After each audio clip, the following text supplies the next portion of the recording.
जय हिंद सभी साथियों को। मैं एसआई सुमित कुमार। आज हम लोग बात करने वाले हैं वेटिंग लिस्ट से संबंधित। पहले तो हम लोग बात करेंगे वेटिंग लिस्ट से संबंधित जो केस चल रहा है कोर्ट में, उसके संबंध में बात करेंगे, उसमें कहाँ तक प्रक्रिया पहुंची है।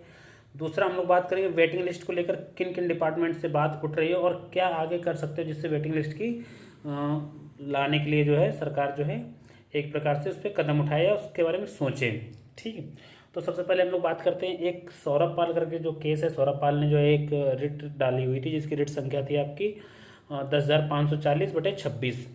तो वो कोर्ट में रिट पड़ी थी एएसआई और कंप्यूटर ऑपरेटर की पोस्ट को लेकर कि एएसआई और कंप्यूटर ऑपरेटर दोनों पोस्टों में कई सारे कॉमन लोग, 200 से ज़्यादा लोग कॉमन थे और वो सिलेक्टेड हुए हैं। वो कोई एक ज्वाइन करेंगे, दूसरी ज्वाइन नहीं करेंगे। ठीक है, ऐसे में दूसरी पोस्ट क्या हो जाएगी, खाली चली जाएगी। वो वेटिंग लिस्ट का प्रावधान नहीं है पुलिस में कहीं से। ठीक है, सेम होमगार्ड कांस्टेबल में भी वही दिक्कत आएगी और एसआई की जो पोस्ट थी और एएसआई की जो पोस्ट थी उसमें भी यही दिक्कत थी। यानी कि वेटिंग लिस्ट ना होने के चक्कर में कई सारी पोस्टें खाली चली जाती हैं। जैसे अब यूपी की बात कर लें तो उसमें वीपीओ का रिजल्ट आ गया, अभी वीपीओ का रिजल्ट आ चुका है। इसके बाद जूनियर असिस्टेंट का रिजल्ट आएगा आपका।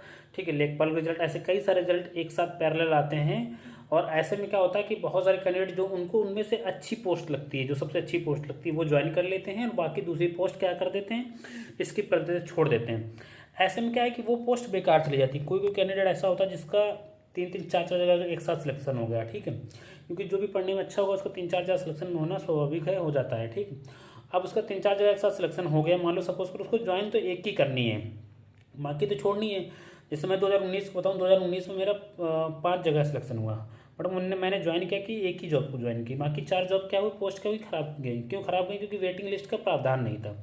तो अगर वेटिंग लिस्ट का प्रावधान आ जाएगा तो यूपी ट्रिपल एस सी में कई हजार बच्चों की जो है, कैंडिडेट्स की जो है एक प्रकार से जो फाइनल में बाहर होते हैं, पॉइंट से बाहर होते हैं, उनकी एक प्रकार से जो है वो लोग जो है सिलेक्ट हो जाएंगे और उनकी एक प्रकार से मेहनत बेकार नहीं जाएगी पूरी। ठीक है, और दूसरा सेम क्या है कि इसमें यूपी पुलिस में और होम गार्ड में, इसमें भी पैरेलल चल रही दोनों भर्तियाँ। और होम गार्ड आपकी जो है पहले कंप्लीट हो जाएगी और पुलिस की बाद में कंप्लीट, सॉरी, पुलिस की आपकी पहले कंप्लीट हो जाएगी, होम गार्ड की आपकी बाद में कंप्लीट होगी। ठीक है, तो ऐसे में जब पुलिस की पहले कंप्लीट हो जाएगी तो ऐसे में क्या होगा कि होम गार्ड की बाद में कंप्लीट होगी जाके।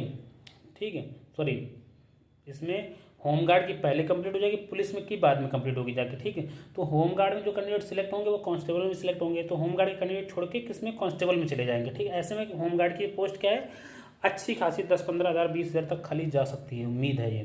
ठीक है, कि क्योंकि कॉमन कैंडिडेट कई सारे हैं।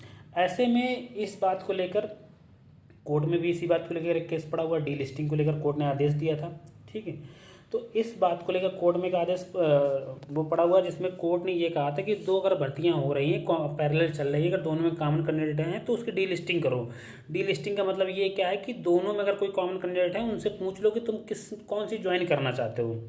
अगर मान लो यूपी होमगार्ड और यूपी कांस्टेबल की दोनों भर्तियाँ चल रही हैं। ठीक है, और ऐसे में अगर लोगों से, कैंडिडेट से मांगा जाए कि तुम कांस्टेबल ज्वाइन करना चाहते हो या होमगार्ड ज्वाइन करना चाहते हो। ठीक है, तो लोग बताएंगे कि हम कांस्टेबल ज्वाइन करना चाहते हैं। ऐसे में होमगार्ड की पोस्ट क्या है, वो बच जाएंगे और जो कैंडिडेट जो पॉइंट से या वैसे बाहर हो रहे हैं वो सारे अंदर आ जाएंगे। ठीक है, यानी उनकी मेहनत बेकार नहीं जाएगी। तो अब ये चीज़ तो कोर्ट तक हो गई। अभी कोर्ट का आदेश नहीं है, कोर्ट ने सिर्फ भर्ती बोर्ड से जवाब मांगा कि आपने डी लिस्टिंग क्यों नहीं की है। ठीक है, और इसकी 24 तारीख यानी कि परसों इसकी फिर सुनवाई है। मे भी परसों कुछ ना कुछ इसमें आपको अच्छी न्यूज़ देखने को मिलेगी। अब दूसरा मैं बता दूं, जैसे इस समय यूपी ट्रिपल एस सी के रिजल्ट बहुत तेज़ी में आ रहे हैं, यूपीपी के साथ भी सेम वैसी चीज़ चल रही है। ठीक है, और दोनों वैकेंसी वेटिंग लिस्ट से पीड़ित हैं एक प्रकार से, दोनों वैकेंसी के कैंडिडेट जो हैं वेटिंग लिस्ट से पीड़ित हैं और आगामी इलेक्शन भी आने वाले हैं। ऐसे में अगर कैंडिडेट, मुझे लगता है कि अगर एक वो चलाएं, आपका ट्विटर कैंपेन चलाएं। ठीक है, और अच्छा अगर जाता है ट्विटर कैंपेन, अच्छा हिट होता है वेटिंग लिस्ट को लेकर, तो सरकार एक बार उस पर जरूर ध्यान देगी। ठीक है, दूसरा क्या है कि लिखित में प्रार्थना पत्र लोग दे सकते हैं। तीसरा ये है कि जैसे कोर्ट में एक केस ऑलरेडी पेंडिंग है, चल रहा है, अगर एक आध केस और पड़ जाए, मान लो वीपीओ का भी रिजल्ट आ गया, जैसे आपका वीपीओ के बाद जूनियर असिस्टेंट का रिजल्ट आएगा, इसका भी कोर्ट में चला जाए इसी बात को लेकर, किसके लेकर कि वेटिंग लिस्ट को लेकर, या मान लो अभी यूपीपी और होमगार्ड का रिजल्ट पेंडिंग है, मान लो आना है। ठीक है, फाइनल रिजल्ट, और फाइनल रिजल्ट के बाद ये भी कोर्ट में चली जाए मान लो, ठीक है, इसी चीज़ को लेकर, वेटिंग लिस्ट को लेकर, तो कोर्ट ही आदेश जारी कर देगा कि वेटिंग लिस्ट का प्रावधान ले आओ आप, ठीक है। हैशटैग अगर आपने मतलब अपने ट्विटर कैंपेन चलाया तो मे भी सरकार इससे जो है एक बार सोचे आपके बारे में कि नहीं, हाँ मुझे ये चीज़ लागू करनी चाहिए। तीसरा, आप ज्ञापन देंगे, अगर प्रार्थना पत्र देंगे तो हो सकता है मे भी सरकार इस पर ध्यान दे, क्योंकि इलेक्शन के पीरियड है, कुछ भी संभव है। तो ऐसे में तो जो मैंने चीज़ बता दी। अब कोर्ट केस को लेकर मैंने बताया कि 17 जुलाई की पहली हियरिंग हुई थी इसमें, ठीक, जिसमें कोर्ट ने भर्ती बोर्ड से 2 वीक्स में उसने क्या मांगा था कि अपना जवाब दाखिल करे। फिर इसके बाद उसकी अगली सुनवाई हुई 7 अगस्त को। 7 अगस्त में कोर्ट ने यही पूछा था उससे, भर्ती बोर्ड से, कि आपने डी लिस्टिंग की थी कि नहीं की थी। डी लिस्टिंग का मतलब आपको पता था कि दोनों भर्तियों में कॉमन कैंडिडेट हैं, उसके बाद भी आपने क्या जो कॉमन कैंडिडेट हैं उनको, उनसे कोई एक विकल्प मांगा था, यानी कि दूसरी लिस्ट में या लिस्टों में संशोधन किया था कि नहीं किया था। जैसे मान लो 200 कैंडिडेट एक लिस्ट से दूसरी लिस्ट में पहुंचे तो आपने संशोधन किया था कि नहीं किया था। तो ये इसकी नेक्स्ट हियरिंग 24 तारीख को यानी परसों, जैसे जो भी जवाब आएगा मैं आपको तुरंत अवगत कराऊंगा। तो आशा करता हूँ वीडियो अच्छा लगा हो, और जो भी डाउट हो मन में आप लोग एक डेट डिसाइड कर लीजिए, ठीक है।